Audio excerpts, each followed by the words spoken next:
Baik, selamat malam, Pak dosen dan teman-teman. Perkenalkan kami dari kelompok 5 akan mempresentasikan CBT, Community Based Tourism, dan peran dukungan pemerintah.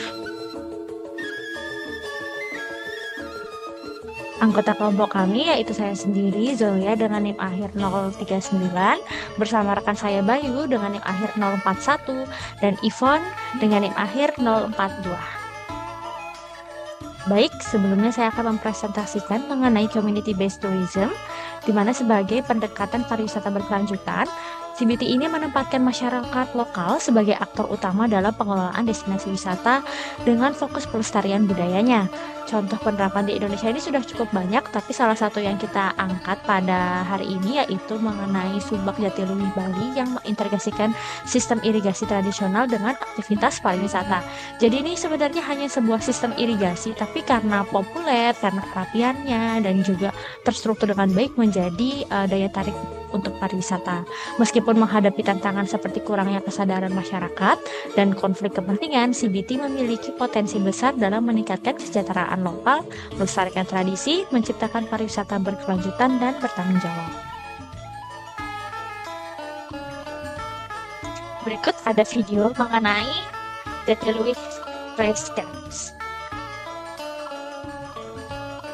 Nah, ini merupakan warisan budaya UNESCO, yaitu juga sistem subaknya ini juga berfungsi untuk mendukung pertanian. Lalu prinsip gotong royong yang diterapkan bagi masyarakatnya. Daya tarik wisatanya yaitu berupa landscape sawah terasir yang indah dan hijau memikat pariwisata dari berbagai belahan dunia. Selain itu, karena keteraturan yang unik dan ini merupakan salah satu hal yang tidak bisa ditemui di tempat lain selain di Jatiluwih Bali. Dukungan dan tantangan pengembangan pariwisata. Dukungan pemerintah dan tantangannya. Dan untuk dukungan pemerintah, di sini pemerintah memberikan pelatihan dan promosi untuk memberdayakan masyarakat lokal dalam mengelola bisnis pariwisata. Selain itu juga memfasilitasi akses pasar dan memberikan informasi tentang praktik terbaik pengelolaan pariwisata. Tantangannya perubahan iklim, dampaknya terhadap hasil pertanian dan ketersediaan air, serta komersialisasi budaya, yaitu resiko hilangnya tradisi akibat meningkatnya jumlah pariwisata dan generasi yang zaman sekarang ini enggan untuk menjadi petani. Langkah berkelanjutan Subak Jatiluwih.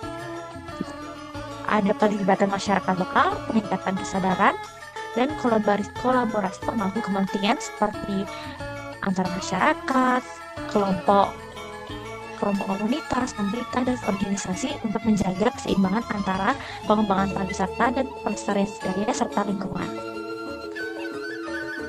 Berikutnya akan dijelaskan oleh Bayu.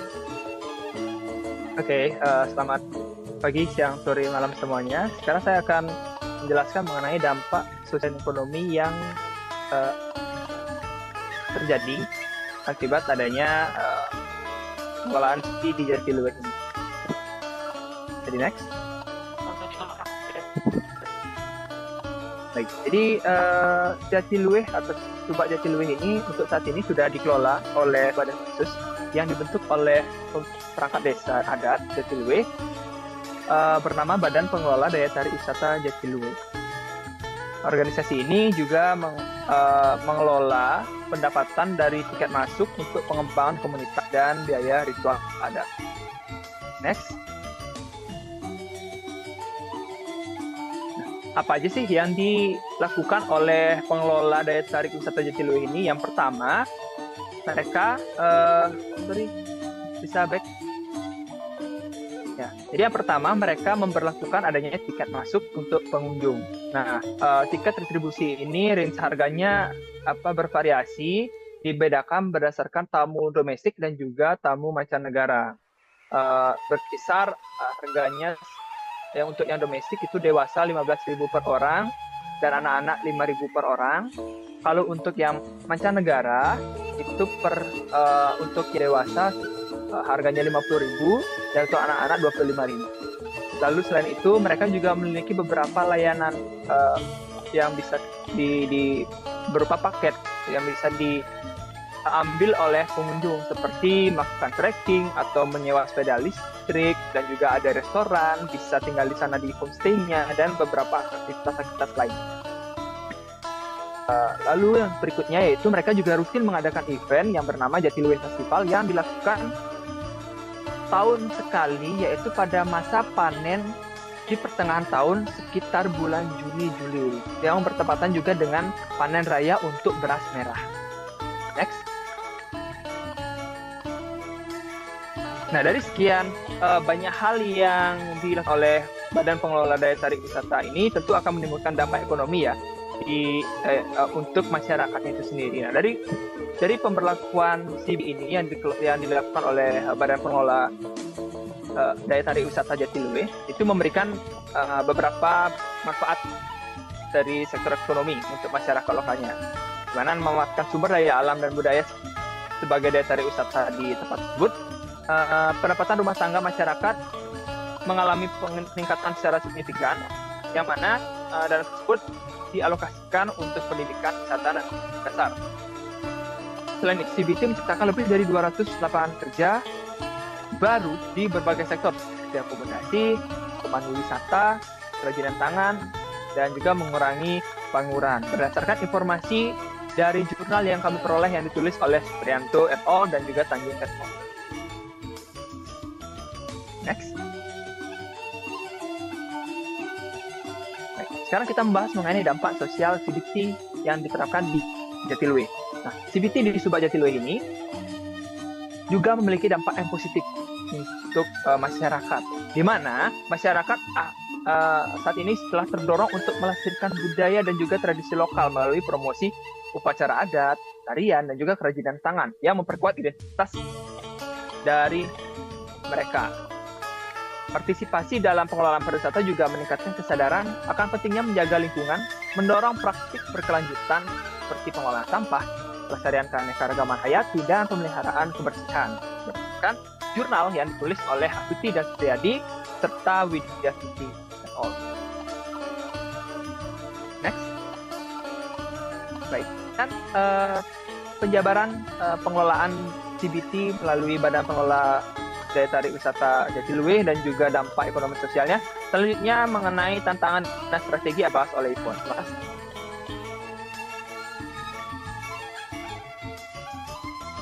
Baik, terima kasih.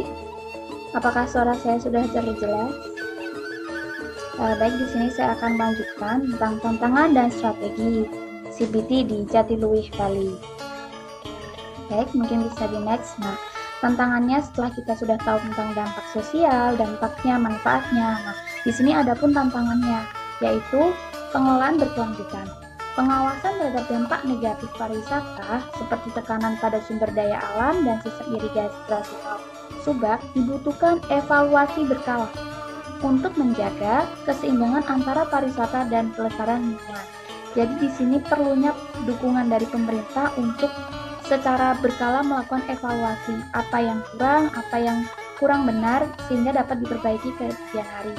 Nah, dampak kedua ada dampak mass tourism atau pariwisata massal. Nah, ini juga sebagai tantangan karena pariwisata massal dapat menyebabkan kerusakan lahan pertanian, pencemaran, dan degradasi lingkungan. Regulasi diperlukan untuk mengelola jumlah wisatawan sesuai daya dukung. Nah, karena Jatiluwe ini sudah masuk ke salah satu pariwisata yang sangat bagus di Bali, sehingga banyaknya pariwisata yang ingin datang ke sana. Sehingga diperlukan adanya kapasitas atau bagaimana mengelola jumlah wisatawan. Baik, selanjutnya.